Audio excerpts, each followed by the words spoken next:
Hi, Cornerstone Christian Church and our other ministry partners. Welcome to Chile. This video is all about activities that take place in between ministry and how we try to make the most of those extracurriculars and apply them to ministry while maybe not technically doing ministry. It's about making the most of every opportunity so that we can have the biggest impact for the glory of God here in Santiago and all of Chile. This is going to be an easy watch because there's going to be imagery of the culture, tourist sites like the presidential palace. I even think there's a drag queen dancing in the street at one point, and you're going to hear Chilean music in the metro. And all that is going to be going on in the background to maintain your attention. And if you take the time to watch this and have a little patience with any boring parts, you will have such a better understanding of the Chilean setting that our ministry takes place in. So we're going to go on two main adventures. The first one is to register my disability with the Republic of Chile, so if something bad happens in the world and we lose all of our support, I'll still be able to get a decent job here in Chile, probably teaching English, with the Chilean version of the Americans with Disabilities Act. And the second adventure we're going to go on is to the pharmacy, and you will see how fun that really is. And in the middle of all that, you're going to see all of these cool cultural things and hear cultural sounds, and it's and have cultural things explained to you, and it's all going to be mixed together in one chronological timeline that is really textured, and you'll be able to see the events in the context of the culture and the situation in Chile. So, starting out with Adventure 1, the day before this first clip, I had to go to Providencia to get the doctor to fill out a form. But the doctor doesn't work on that office on that day. They switch offices, so I had to go to a different office. But the reason doctors do that is to make themselves accessible in different parts of the town because people don't have cars, and it might be easier for them to get to one part of town than the other. So I went to the office literally on the other side of Santiago, and he said, come back tomorrow, but I'll be at the office closer. So now I'm coming back tomorrow. Here I am on the way again.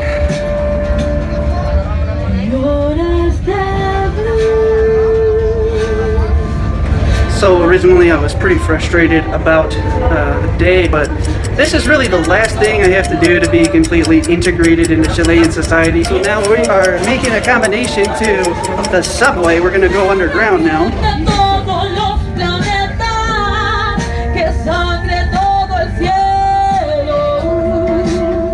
And this is one of the newer stations.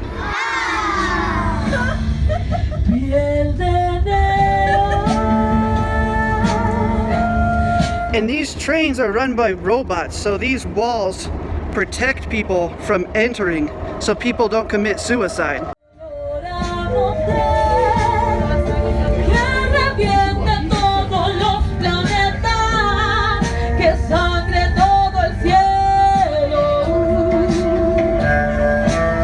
And the interesting thing about this train is nobody drives it.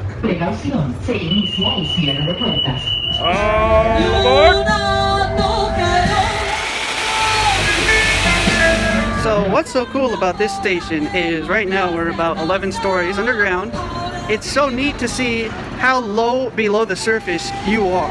In a part of the world where there are tons of earthquakes and the second largest mountain in the world, Mount Rancagua. So this is an image of what the construction looked like for this station. And you can see it's a life-size image. It's just so deep, so big. Look at those pillars.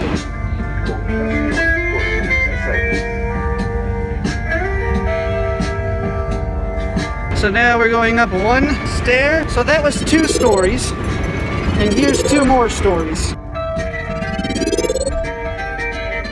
Climbing, climbing, climbing, climbing.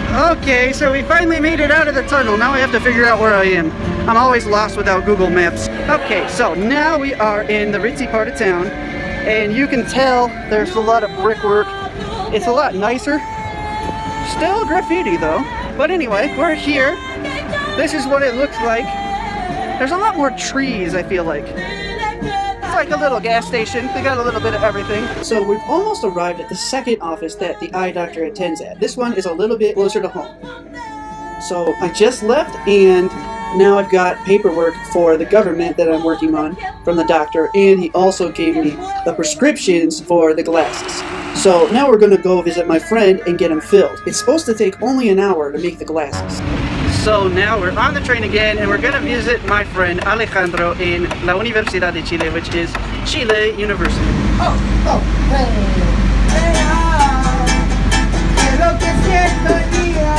So I met Alejandro at the Christian Restoration Bible Study with Mike Boyce, and we became friends, we kept in touch, and that's why we're going to go see him for the glasses. Because if I'm going to be out and about running around, why not see a brother? If I have to get something done, we can help each other out and build our relationships. And those are all little steps for the long-term goal. So we're at Leo's eyeglass shop, and here is another brother of the church who works with Leo. His name is Joaquin. So there's this classic Spanish poem called Vuelvos de Mañana. And the idea is that you always have to come back tomorrow to get something done. Something isn't open, something doesn't work, and that has been the case with the eye doctor. On Tuesday, I had to come back Wednesday, and now it's Wednesday, and I have to come back tomorrow to get the glasses done. So he said to come back tomorrow morning at 10. Now you're going to see Central Station. This is Central Station, and it's just about 5 o'clock, which is rush hour. Let's see what we find on the way. This is what the vendors are selling. Phone chargers, perfume, energy. So you can see here that there's a lot of different stuff being sold, and it's not just junk. There's underwear, there's anything that you could find in the store, you might find on the street, you might find in Central Station. And this puts food on the table for a lot of people, especially with COVID, especially with the riots. Now we're going to transition into the events of the following day. It's a brand new day. A brand new train. A new Central Station. Fine, it's the same Central Station. Estoy aquí con mi amigo Joaquin, so I'm just spending time with my brother and learning about what he does. And hopefully, the owner of the shop will arrive and maybe we can have lunch together.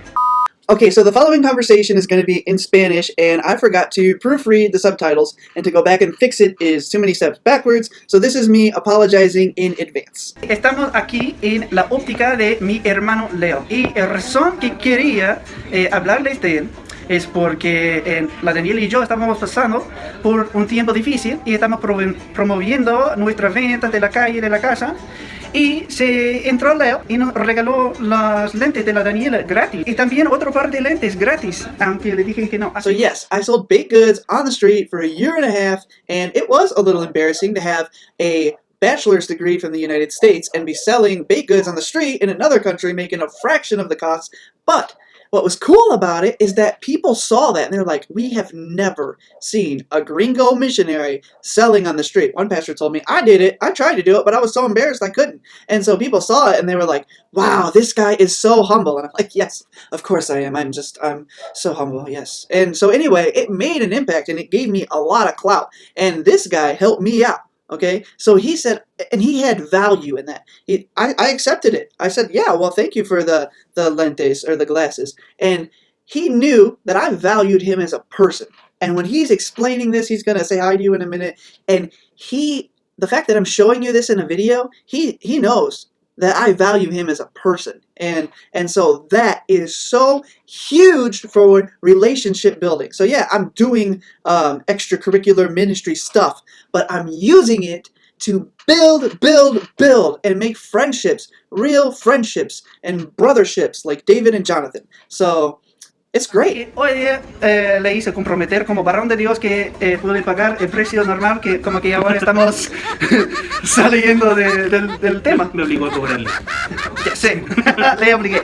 Y la razón que quiero explicar eso es porque el tema de las misiones es que no es un gringo o persona de otro país que es sobre su hermano. Entonces, obvio que quiero venir a él. Él no necesita mi ayuda. Él tiene una óptica muy exitosa. Pero eso es el tema, que él es mi hermano y no hay uno arriba del otro y él tiene mucho que ofrecer, es súper emprendedor, muy inteligente y eso quiero explicar a ustedes cómo son las misiones hoy en día. Y además él es líder de la banda de o sea, ¿cómo se dice? ¿De alabanza? De la alabanza en la iglesia, así que también es mi compañero en el ministerio, no solo mi hermano. Así que la gente en el campo de las misiones tiene mucho que ofrecer. Este campo de misiones es el mismo campo de misiones donde están ustedes. Es un campo muy grande, con muchos frutos y verduras.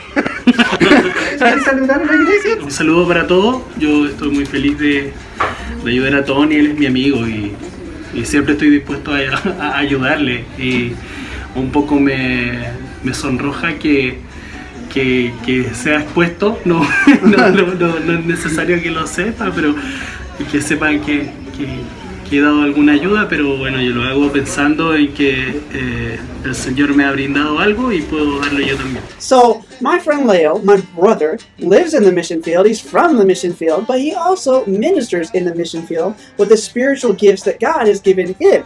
So, that's pretty neat. So, the glasses were supposed to be ready this morning at 10 o'clock, but I wanted to give it extra time, so I left at noon and didn't get there until 1:30. And it is now 3:15. When I got there, the glasses weren't ready. We had to go pick them up. But I said, hey, I'll go get them with you. Let's do it together. And even though things take time, I try to take advantage of every situation. So finally, Leo came, and I wanted to eat lunch with him because he said he'd eat lunch about 2 o'clock. So that was the goal, to take advantage of that. But his wife was in the clinic, and that didn't work out. But even when things take a long time or don't go as planned, I try to take advantage of them. I try to make the most out of every day, and hey, it works.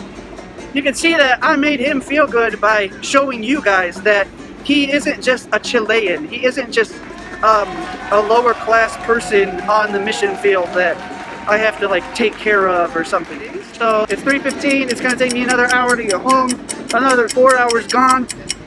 But thankfully I don't have to go get glasses every day. I don't have to enroll in the Chilean government disability system every day. So these are kind of like one-time things. So this is the application to apply to be registered as a disabled person in Chile, and now I'm trying to submit it online, but the website doesn't function and the number that is available doesn't function, so it looks like I'm gonna have to go back again tomorrow, and it's gonna be another 3 hours there and back, plus the time it takes me to do it. So that's unfortunate, but here we go. It's another day, another train, another central station.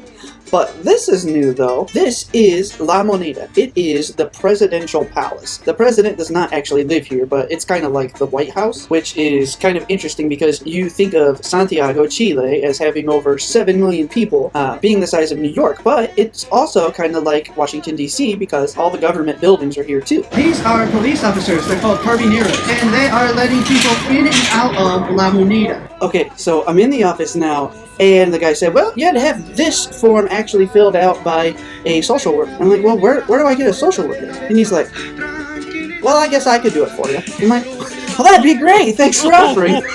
Now, so he fills it out, and he was giving me a lot of guff at the beginning, and, well, you have to do it online, you have to do this and that, and so then he tried all the steps that I tried and realized they didn't work.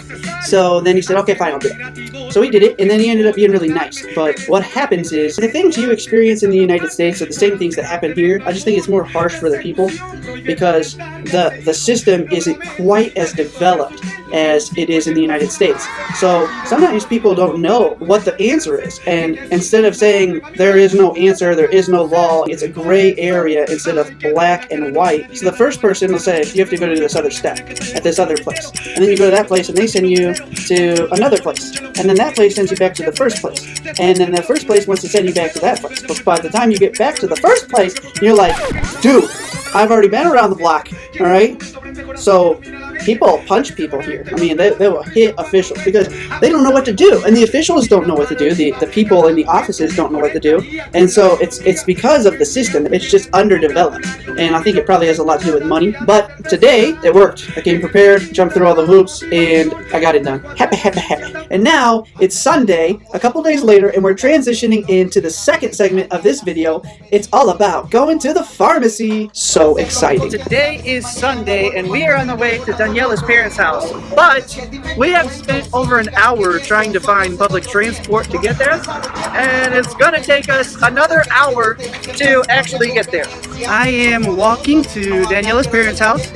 It has been an hour and a half since we got public transportation. I did stop off at the transfer station where there's buses and the metro train. There's like a little mall there. This is interesting. All of these people are taking food deliveries to other people on bikes, motorcycles.